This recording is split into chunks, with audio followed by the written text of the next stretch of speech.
নাই, সব বিলীন করে দিয়েছেন। তিনি আমার কে? আল্লাহ তাআলা। সে আল্লাহর শানে আমরা সবাই বলছি আলহামদুলিল্লাহ। আবারও বলছি আলহামদুলিল্লাহ। চিৎকার মেরে বলছি আল্লাহুম্মা ইন্নী আসআলুকা আল হুদা ওয়াত তুকা ওয়াল আফাফা ওয়াল গিনা।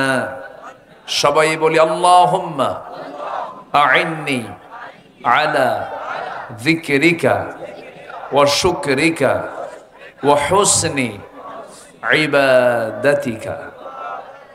আমরা আল্লাহ তাআলার শুকর আদায় করে নিলাম। সম্মানিত হাজিরিন, এটা অল্প সময়ে মাহফিল কমিটি আমার সঙ্গে একটু যোগাযোগ করেছেন। আমি বলে দিলাম ভাইজান আমি তো পারবো না, যখন পারেন তখন দেন। আমাকে যখন একটু বেশি চাপ দেওয়া হলো, বললাম মাগরিব থেকে এসা পর্যন্ত হয়তো আমি একটু অল্প সময় আমি দিতে পারবো, হয়তো আমার আলোচনা শেষ হয়ে যাবে। কিছু লোক আশার উপরই থাকবেন, যিনি সবার শেষে আসবেন তিনি আবার বলে বেড়াবেন হুজুর কি ওয়াজ করলেন, কিছুই বুঝলাম না। জুমার আজান হয় 12:30টায়, মুসল্লি হাজির হয় 1:29:29 আসান, এরকম আছে না? আচ্ছা, উনি আবার সবার শেষে বলেন হুজুর কি খুতবা দিলেন, কিছুই বুঝলাম না। না, আমরা যতটুকু সময় পেয়েছি যথেষ্ট সময়, শুধু যদি নিয়ত থাকে যে যে কথাগুলো শুনতেছি এটা আমল করব। আমার দেশে নামাজি শ্রোতা বেশি না বেনামাজি শ্রোতা বেশি? বেনামাজি। হুজুর ওয়াজ শুনতে খুব মজা লাগে, তবে ওযুর কথা বলবেন না, খুব ঠান্ডা পানি আছে কি না? আচ্ছা, ওয়াজ শুনতে মজা লাগে কিন্তু নামাজ পড়তে সে মজা পায় না, এরকম কিন্তু বহু আছে। সম্মানিত ভাইয়েরা, আমার আশেপাশে যারা বসে আছেন অনেক গণ্যমান্য ব্যক্তি তারা বসে আছেন। আপনারাও যারা মূল্যবান সময় নিয়ে এখানে এসেছেন, সময়টাকে ব্যয় করছেন, আল্লাহ যেন প্রত্যেকটা সময়ের এই দানকে যেন জান্নাতের ওসিলা করে দেন। জোরে বলি আল্লাহুম্মা আমিন। সম্মানিত ভাই সব, মহান রব্বুল আলামিন পৃথিবীর প্রথম মানুষ যাকে দুনিয়াতে পাঠিয়েছেন তিনি আমাদের সবার বাবা, সবার পিতা। তার নাম কি বলুন তো? বলুন, তার নাম কি? আদম আলাইহিস সালাতু ওয়াস সালাম। এবং তাকে আল্লাহ তাআলা প্রথম জান্নাতে বানিয়েছেন। প্রথমে কিন্তু মাকে বানানো হয়নি। এরপরে যখন তার ভালো লাগলো না, আল্লাহ বন্ধু ছাড়া ভালো লাগে না, একটা আমার পার্টনার দিয়ে দাও। আল্লাহ তাআলা সেই সময় তাকে একটা পার্টনার দিলেন। বাম পাজরের হাড় থেকে তাকে বানানো হলো। সেই পাজরের হাড়টা একটু সোজা হাড়ে না বাঁকা হাড়? বাঁকা হাড়। এই জন্য খুলিকাত মিন দিলাইন, নারী জাতিকে আল্লাহ তাআলা একটু বাঁকা করে পাঠিয়েছেন, একটু বাঁকা প্রমাণ করেছেন। এটা কারণ আছে, এই বাঁকা না করলেও সংসার হতো না। আল্লাহ জানেন কাকে কেমন করে বানাতে হয়, সেই সম্পূর্ণ যিনি বুঝেন কাকে কেমন করে বানাতে হবে, সৃষ্টি করতে হবে, সম্পূর্ণ নিপুণ এই শৈলী চিন্তা একমাত্র কার হতে পারে? আল্লাহর হতে পারে। এই দুজন মানুষ যে এসেছেন পৃথিবীতে, কেউ কিন্তু এই দুনিয়াতে এমনি এমনি আসেন নাই। এই দুজন মানুষকে আল্লাহ তাআলা একটা লক্ষ্যে পাঠিয়েছেন। সে লক্ষ্য হলো এই আকাশের মালিক যিনি, জমিনের মালিক যিনি, 7টা আসমানের মালিক যিনি, সেই আল্লাহর গোলামি করার জন্য আমরা কিন্তু দুনিয়াতে এসেছি। তার হুকুমকে মেনে নেওয়ার জন্যই কিন্তু আমরা পৃথিবীতে এসেছি। এবং যখন এই দুজনকে যখন পাঠানো হলো, আল্লাহ পাক ক্লিয়ার করে দিলেন কেন পাঠানো হলো। আল্লাহ রাব্বুল আলামিন বলেন, قُلْنَا اهْبِطُوا مِنْهَا جَمِيعًا فَإِمَّا يَأْتِيَنَّكُمْ مِنِّي هُدًى فَمَنْ تَبِعَ هُدَايَ فَلَا خَوْفٌ عَلَيْهِمْ وَلَا هُمْ يَحْزَنُونَ। জোরে বলুন আল্লাহু আকবার। আদম রে, হাওয়া রে, তোমরা দুজন মিলেই দুনিয়াতে চলে যাও। আমার পক্ষ থেকে যদি কোনো হেদায়েতের কিতাব চলে যায়, এই কিতাবের যে ইত্তেবা করবে, অনুসরণ করবে, তার কোনো চিন্তা নাই। তার বিন্দু পরিমাণ কোনো ভয়ের কারণ নাই। জোরে বলি সুবহানাল্লাহ। তাহলে প্রথম মানুষ যে এসেছেন তিনি কি খালি হাতে এসেছেন না কিতাব নিয়ে এসেছেন? তাহলে যার হাতে কিতাব থাকে, যিনি কিতাব পড়েন, তিনি কি মূর্খ না শিক্ষিত? শিক্ষিত। তাহলে আমাদের সবার বাবা, আমাদের পিতা আদম ছিলেন শিক্ষিত না অশিক্ষিত? মূর্খ না জ্ঞানী? তাহলে আমরা কি পিতার সন্তান বলেন? জ্ঞানী পিতার সন্তান কিন্তু আমরা। জি শুকরান। আমরা জ্ঞানী পিতার সন্তান, কিন্তু যোগ্য পিতার কিন্তু আমরা সন্তান। এবং ওয়াল্লামা আদম আল আসমাআ কুল্লাহা, আল্লাহ তাআলা আদম আলাইহিস সালাতু ওয়াস সালামকে এত জ্ঞান দিয়েছিলেন যে গোটা পৃথিবীর যত সৃষ্টি আছে সকল মাখলুকের নাম তিনি জানতেন। কিয়ামত পর্যন্ত এমন জ্ঞানী মানুষ আসবে? এখনো কেউ জানে বলেন? সমুদ্রের তলে কি আছে? এই আকাশ থেকে জমিন পর্যন্ত সমুদ্র, পাহাড়, নদ নদী, খাল, বিল, জঙ্গল, সব কিছুর নাম আল্লাহ তাআলা আদমের সিনার মধ্যে আল্লাহ পাক ঢুকায় দিয়েছিলেন। তাহলে কি তিনি শুধু জ্ঞানী না মহাজ্ঞানী? তো আমাদের বাপ ছিলেন শুধু জ্ঞানী না বিশেষ জ্ঞানী? বিশেষ জ্ঞানী। এবং যাকে বিজ্ঞানী বলা হয়, বিশেষ জ্ঞান যার আছে সেই তো বিজ্ঞানী। তাহলে সেই জ্ঞানী এবং মেধাবী বিচক্ষণ ব্যক্তির পিতার সন্তান হচ্ছে আমরা। দুঃখ লাগে জানেন, আমরা সে আদম সন্তান হয়ে, সৃষ্টির সেরা হয়ে, আমরা সৃষ্টির শ্রেষ্ঠ হওয়ার পরও আমরা অধম হয়ে বসে আছি। আমাদের কাজ, আমাদের কারবার, আমাদের যে চিন্তা চেতনা পশুত্বকেও হার মানিয়ে ফেলে, পশুকেও হার মানিয়ে ফেলে। আমরা এত নিম্নে চলে এসেছি এখন প্রেজেন্ট ওয়ার্ল্ডে। বিকৃতির মনোভাব আমাদের ভিতরে চলে আসছে, যা একটা পশুর ভিতরেও নাই। একটু কান লাগায় কথাগুলো শুনবেন। আমি তো কথাগুলো বলি শুধু আপনাকে শোনানোর জন্য নয়। এই যে প্রযুক্তির ক্যামেরাগুলোর মধ্য দিয়ে গোটা পৃথিবীতে কোটি কোটি মানুষ এই কথাগুলো শোনে। আজকে মানুষ বাঘকে দেখে, সিংহকে দেখে যে ভয় পায়, তার চাইতে আজকে মানুষ মানুষকে দেখে তার চেয়ে বেশি ভয় পায়। আজকে মানুষ কত হিংস্র হয়ে গেছে, একটা মানুষকে মেরে ফেলে 49 টুকরা বানায়। মানুষের চারিত্রিক মান এত নিচে নেমে এসেছে, মরা লাশ কবর থেকে তুলে ধর্ষণ করা হয়। মানুষ এত নিচে নেমে এসেছে, ডিপ ফ্রিজে রাখা নারীকে বের করে ধর্ষণ করা হয়। আমরা এত নিচে নেমেছি। সম্মানিত ভাইয়েরা, এরকম ভরি ভরি কথা, ভরি ভরি এক্সাম্পল দেওয়া যাবে। কেমন মানুষ আমরা, যার পেটে আমি 9 মাস ছিলাম, আমি অসহায় ছিলাম। সেই অসহায়ত্ব দূর করেছেন যে মা আমার, সেই প্রাণ প্রিয়া, সে আমার সম্মানিত মাকে সন্তান হয়ে আমরা জবা করতেছি, খুন করছি। আমরা মানুষ কিন্তু এগুলো করছি কেন? কি জন্য? আমরা কি অযোগ্য পিতার সন্তান ছিলাম? বলেন, আমাদের পিতা কি অযোগ্য না যোগ্য? মূর্খ না জ্ঞানী? শুধু জ্ঞানী না বিশেষ জ্ঞানী? আমরা কি করছি বলেন? আমরা কি না করছি? নিজের জীবনকে ধ্বংস করে ফেলতেছি। যুবকরা শেষ হয়ে যাচ্ছে, মাদকাসক্তে শেষ করে ফেলছে তাদের জীবন। নারী আসক্ত হয়ে পড়ছে, অবৈধ সম্পর্কে জড়িয়ে পড়ছে। নিজের বউ ভাল লাগে না, অন্যের বউ নিয়ে মারামারি করে। আমি কি ভুল বলতেছি এগুলো? আমি কি ভুল বলছি? বিকৃত চিন্তা মাথার মধ্যে চলে আসছে। সম্মানিত ভাইয়েরা, নিজের জীবনকে নিজে নাশ করে ফেলছি। এই জাতি এত বিড়ি খায়,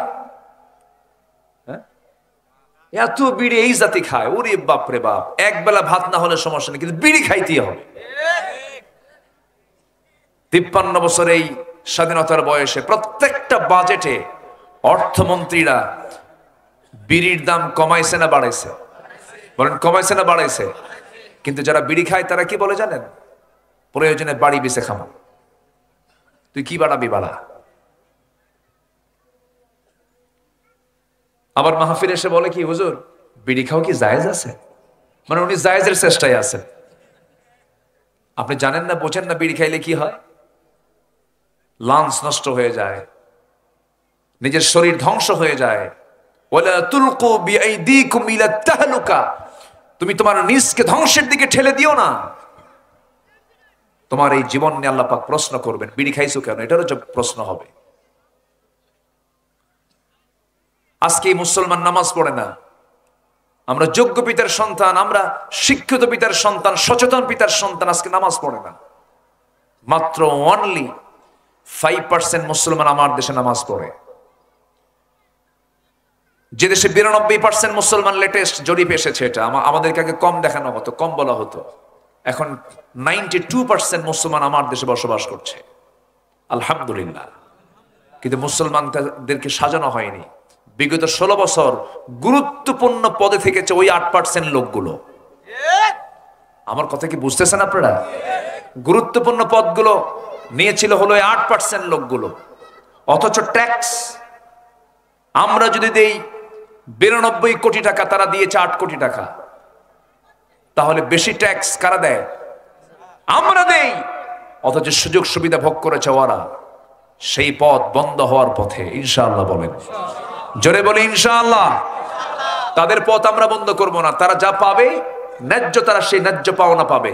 কিন্তু 64 জেলার ডিস্ট্রিক্টের 50টা ডিসি হবে ওই 8% লোক। এটা হতে দেওয়া যাবে না।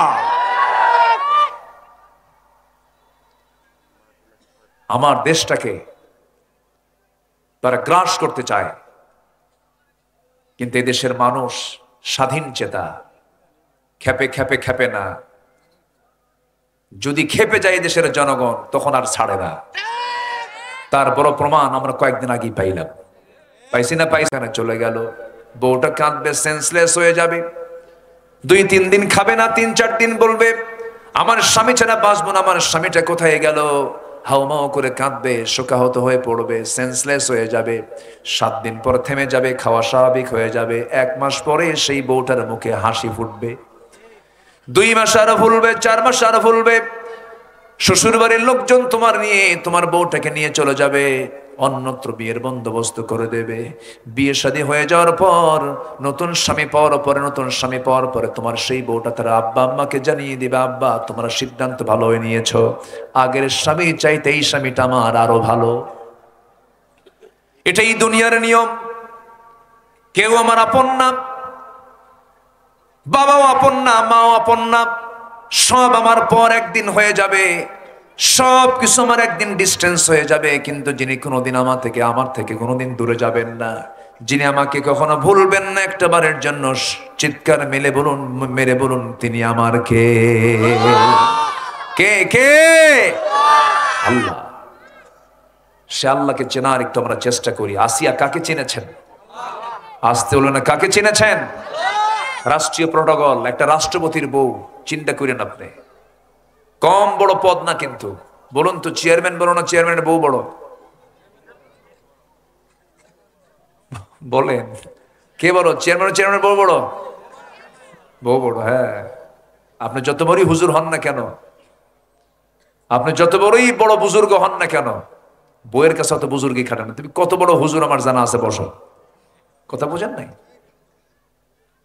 এত বড় একটা পথ, সবকিছু আছে, একটা নাগরিকের ফার্স্ট ক্লাস ফ্যাসিলিটি নিয়ে আসিয়া সবগুলোকে মাইনাস করে খুঁজে বের করলেন সবচেয়ে আপনজন কাকে? আল্লাহকে বের করলেন, জীবনটা দিয়ে দিলেন। জল্লাদ তার সামনে দাঁড়ায় গেল, করাত দিয়ে যখন চিটতেছে তার মাথা 2 টুকরা করে শেষ করে দেওয়া হবে, ওই সময় তিনি একটা দোয়া করেছিলেন, রব্বি বিনিলি ইনদাকা বাইতান ফিল জান্নাহ ওয়া নাজ্জিনি মিন ফিরআউনা ওয়া আমালিহি।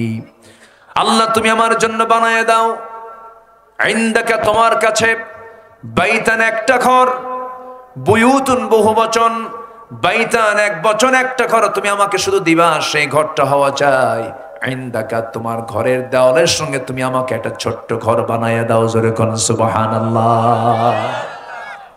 হায়রে, কাকে কাছে নেওয়া দরকার, আর আমার কাকে কাছে নেই? সবচেয়ে কাছে দেব আমরা কাকে? আসতে বলবেন না, কাকে? সবচেয়ে প্রিয় জিনিস এই প্রাণ কার হাতে? অথচ সে আল্লাহকে আমরা ভুলে থাকি, নামাজ পড়তে চাই না, দিন মানতে চাই না। আসিয়া আলাইহিস সালাতু ওয়াস সালাম শাহাদাত বরণ করলেন, দুনিয়া থেকে বিদায় নিলেন, তিনি তো বিজয়ী হয়ে গেলেন, কিন্তু ফেরাউন তো পরাজিত হয়ে গেল। ফেরাউন তো বুঝলো না, ফেরাউনের একটা নেশা ছিল, সব যা কিন্তু আমার ক্ষমতা ছাড়ুম না। ঠিক আছে না? বিগত 16 বছর কোন রোগ ছিল? বলেন কি রোগ? এই রোগী ছিল। মাইরা শেষ করো, শেষে সারতে পারে নাই। 2000 মারছে। কয় হাজার? 2000। 20,000-এর মতো কাতরাচ্ছে হোটেলে, কি বলে হসপিটালে। 20,000 ছাত্রগুলো, নাক নাই, চোখ নাই, হাত নাই, পা নাই। সম্মানিত বন্ধুগণ, যাদের রাজনীতিতে হত্যা জড়িত থাকে, যারা হত্যা রাজনীতি করেন, তারা সবগুলো ফেরাউনদের প্রেতাত্মা। ফেরাউন ক্ষমতায় ছিল, ফেরাউন পৃথিবীতে বেঁচে ছিল হলো 1600 বছর। কত বছর? আর এরা ক্ষমতায় ছিল হলো 16 বছর। সংখ্যার মিল দেখছেন? সেই দিন একজন শ্রোতার পক্ষ থেকে একজন বলতে, হুজুর এটা হচ্ছে লেডিস ফেরাউন। আমাকে বলতেছে, আমি বললাম আমি আর কি বক্তা হইলাম, আপনি তো বড় বক্তা হয়ে গেছেন দেখতেছি। কি করে নাই? ইলিয়াস আলী গুম হলো, হ্যাঁ, তার ছোট্ট ছেলে মেয়েদেরকে গণভবনে নিয়ে চোখের পানিতে ফেলে দিচ্ছে, কান্নায় ভেঙে পড়ছে, আহারে আপনার সন্তান বাপ হারা হয়ে গেল। অথচ সম্পূর্ণ প্ল্যান করে হত্যা করা হয়েছে তাদের নির্দেশে। চিন্তা করা যায় কত বড় অভিনয় হতে পারে এগুলো। ইমানদারি গুলো করতে পারে না। আল্লামা সাইদি, আল্লাহু আকবার, কত বেনামাজি নামাজি হয়েছে, কত অবাধ্য সন্তান বাপ মার কাছে যা মাফ চায়, বলছে আম্মা ওয়া শুনছি সাইদি সাহেবের, জীবনে আর তোমার সঙ্গে বেয়াদবি করবো না। একটা নাগরিক তৈরির কারিগর তিনি ছিলেন। তার মৃত্যুতে কাঁদে নাই একটা প্রাণী বাংলার জমিনে ছিল না।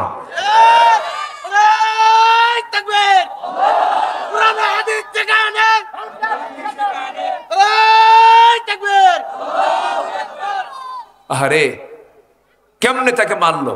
13 আগস্ট, আমি তখন ঢাকায় কাশিমপুর কারাগার থেকে, তার সঙ্গে আমার খুব কাছের সম্পর্ক ছিল, খুব মহব্বত ছিল।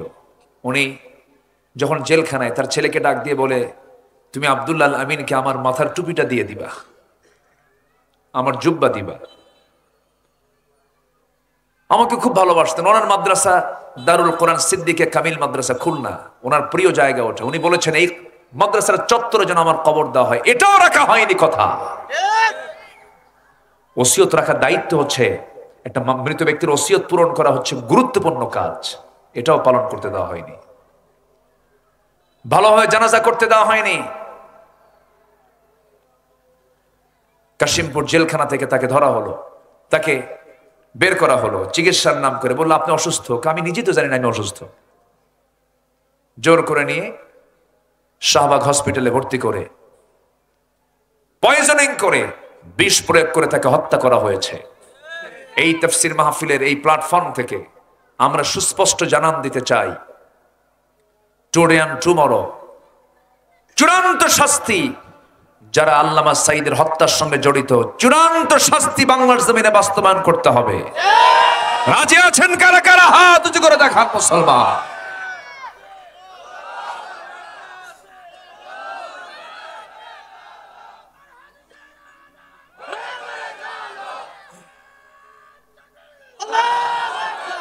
আল্লাহ কবুল করুন, জোরে বলি আমিন। মাহফিলটা এসার পরে হলে ভালো হতো, তাই না? কিন্তু কি করবেন, আমার যে রাতের যে প্রোগ্রামটা, এটা নেওয়া আছে 2 বছর আগে। কমিটি আমার সঙ্গে যোগাযোগ করেছেন, মাহফিল কমিটি ছাড়ে না। আমি পাশে এসেছিলাম, সেখানে গিয়ে হুজুর আপনি যখন পারেন, বললাম রাত 3টায়। এমনও আছে গতকালকে আমার মাহফিল ছিল পাবনাতে, রাত 3টায় দেখি হাজার হাজার মানুষ বসে আছে। এদেশের মানুষ কোরআন প্রেমিত, এদেশের মানুষ কোরআনকে ভালোবাসে। দমিয়ে রাখা যাবে না এই জাতিকে।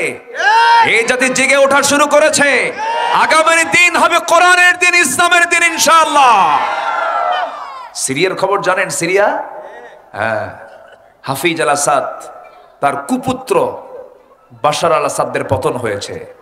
রাশিয়ার মস্কোতে যে শীত হয়ে পড়ে আছে এখন, কেউ নাই। কি দাপট ছিল, কি প্রভাব ছিল, সেও আয়না ঘর বানিয়েছিল। 43 বছর পরে এক পাইলট সেদিন মুক্তি পেয়েছে, 43 বছর পর। সে জানে না তার বাপ হাফিজ আল আসাদ মারা গেছে আরো 20-23 বছর আগে। কি চিত্র! যারা এই স্বৈর শাসক হয়েছে যুগে যুগে, তারা এরকম করে একটা করে আয়না ঘর বানাইছে, ঠিক কিনা? এরকম আয়না ঘর গোটা পৃথিবীতে আরো আছে না নাই? সব আয়না ঘর থেকে মাসলুমরা বের হবে। সময় আসছে সামনে, সময় আসতেছে সামনে, জোরে বলে ইনশাআল্লাহ। কষ্ট পাচ্ছেন? বিড়ি খাবো? আসতে কয় বিড়ি খাবো আমরা?